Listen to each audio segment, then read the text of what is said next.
UP TET में संस्कृत से जो लोग फॉर्म को फिल किए हैं उनके लिए काफी महत्वपूर्ण वीडियो है, क्योंकि यहाँ पर 30 महत्वपूर्ण क्वेश्चंस को मैं लेकर के आया हूं जो कि विगत वर्षों में पूछे गए हैं। तो सबसे पहले हम यहाँ पे बात करेंगे क्वेश्चन नंबर 1 की। और क्वेश्चन नंबर 1 क्या कह रहा है? क्वेश्चन नंबर 1 है, कह रहा है कि एकोनचत्वारिशत् का अर्थ क्या है। यानी इसका जो मतलब होता है वह होता है 39। क्या होता है? 39 होता है। यानी एकोन चत्वारिशत् यानी इसका मतलब होता है 39 यानी 39 होता है। ठीक है ना, इसको अच्छे से आप देखते हुए चलेंगे। ठीक है, नेक्स्ट इसमें आपका दिया हुआ है, नेक्स्ट दिया है कि यहां पर जो कह रहा है, जो नेक्स्ट क्वेश्चन है इसमें कह रहा है कि द्वि शब्द का स्त्रीलिंग प्रथमा विभक्ति में, यानी द्वि शब्द का स्त्रीलिंग प्रथमा विभक्ति के रूप में क्या है? तो प्रथमा विभक्ति के रूप में द्वि शब्द का जो स्त्रीलिंग है वह आपका है दवे। यानी क्या आपका? दवे। ठीक है ना, दवे है। ऑप्शन नंबर सी यहाँ पर क्या है आपका? सही है। ठीक है ना, दवे। ठीक है ना, ऐसे आपको लिखेंगे, आप देखते चलेंगे कि डाउट क्लियर हो जाएगा। नेक्स्ट आपका है, यहाँ पर पूछ रहा है कि ददति किस पुरुष का रूप है। यानी जो ददति शब्द है वह किस पुरुष का रूप है? तो यह जो है वह प्रथम पुरुष का रूप है। ठीक है ना, प्रथम पुरुष बहुवचन का यह रूप है। ठीक है ना, नेक्स्ट क्वेश्चन देखिए। नेक्स्ट दिया हुआ है यहाँ पर, कह रहा है कि राम वन गच्छति। ठीक है ना, इसमें कर्ता कौन है? तो इसमें कर्ता आपका कौन है, यानी सब्जेक्ट कौन है यहाँ पर राम। यानी यहाँ पे जो राम है वह कर्ता है। ठीक है ना, यानी राम बन जाता है। ठीक है ना, तो यहाँ पर जो राम है वह आपका कर्ता यानी सब्जेक्ट है। ठीक है, मेन काम वही कर रहा है यहाँ पे। नेक्स्ट क्वेश्चन आपका है, कह रहा है कि गच्छति, जो गच्छति है वह धातु का लकार कौन सा है? यानी गच्छति धातु का लकार कौन सा है? तो गच्छति धातु का जो लकार है वह आपका है लट लकार। क्या है? लट लकार है। ठीक है ना, नेक्स्ट देखिए। नेक्स्ट आपका दिया हुआ है फलानी। क्या कह रहा है? फलानी किस लिंग का शब्द है? तो जो फलानी है वह आपका किसका है? आप लोग कमेंट करके बताइए किसका है। फलान जो शब्द है वह आपका है नपुंसक लिंग। क्या है? नपुंसक लिंग। यानी यहाँ पे जो ऑप्शन नंबर आपका सी है वह आपका सही है, यानी नपुंसक लिंग का कह सकते हैं कि यह शब्द है कौन सा? फलानी। ठीक है ना, नेक्स्ट क्वेश्चन की तरफ बढ़ते हैं। नेक्स्ट क्वेश्चन दिया हुआ है यहाँ पर, कह रहा है कि बालक शब्द का बहुवचन क्या होगा? यानी बालक शब्द का बहुवचन क्या होगा? तो बालक शब्द का जो बहुवचन होगा वह होगा बालका। क्या होगा?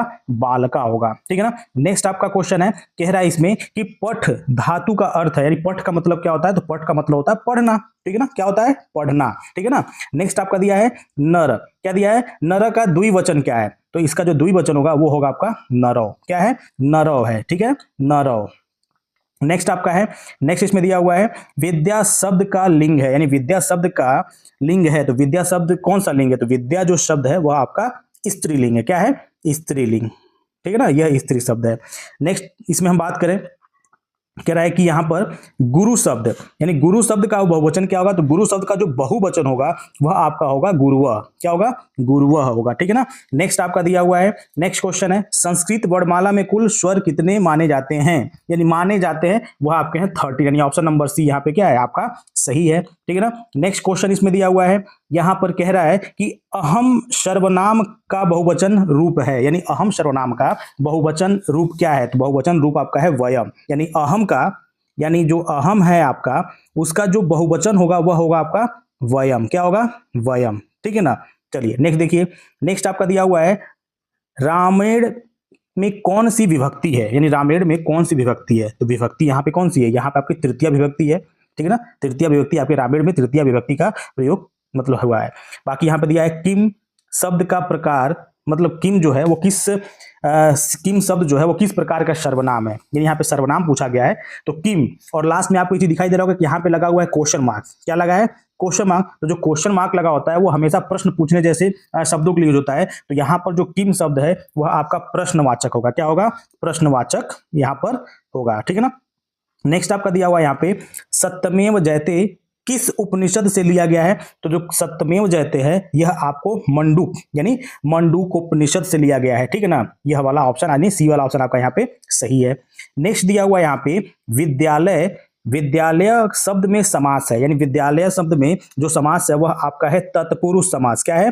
तत्पुरुष समास है। ठीक है ना, नेक्स्ट कह रहा है कि यहाँ पे हरि, यानी हरि शब्द का द्विवचन रूप है। तो हरि शब्द का जो द्विवचन है वो आपका है हरि। क्या है?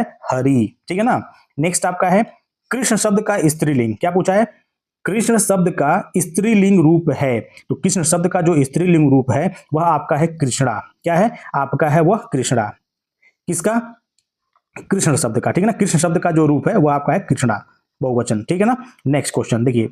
नेक्स्ट क्वेश्चन क्या है, नेक्स्ट दिया हुआ है इसमें कि नमः के साथ कौन सी विभक्ति लगती है, यानी नमः जो लगता हुआ है उसके साथ में कौन सी विभक्ति लगती है, तो यहां पर लगती है आपकी चतुर्थी विभक्ति। कौन सी लगती है, चतुर्थी विभक्ति का प्रयोग यहां पे किया जाता है।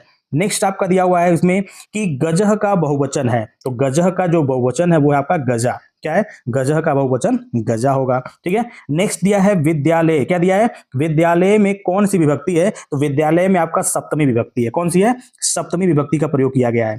नेक्स्ट क्वेश्चन है इसमें, पुस्तकानि का एक वचन रूप है, यानी पुस्तकानि का एक वचन रूप क्या है, तो एक वचन रूप यहाँ पे पुस्तकम भी है और पुस्तकम, यानी यहाँ पे दोनों ऑप्शन आपके सही लग रहे हैं। तो ऑप्शन अगर ए एंड बी अगर ऐसे करके दिया है तो यहाँ पर इसको आप जरूर लगाएंगे। ठीक है ना।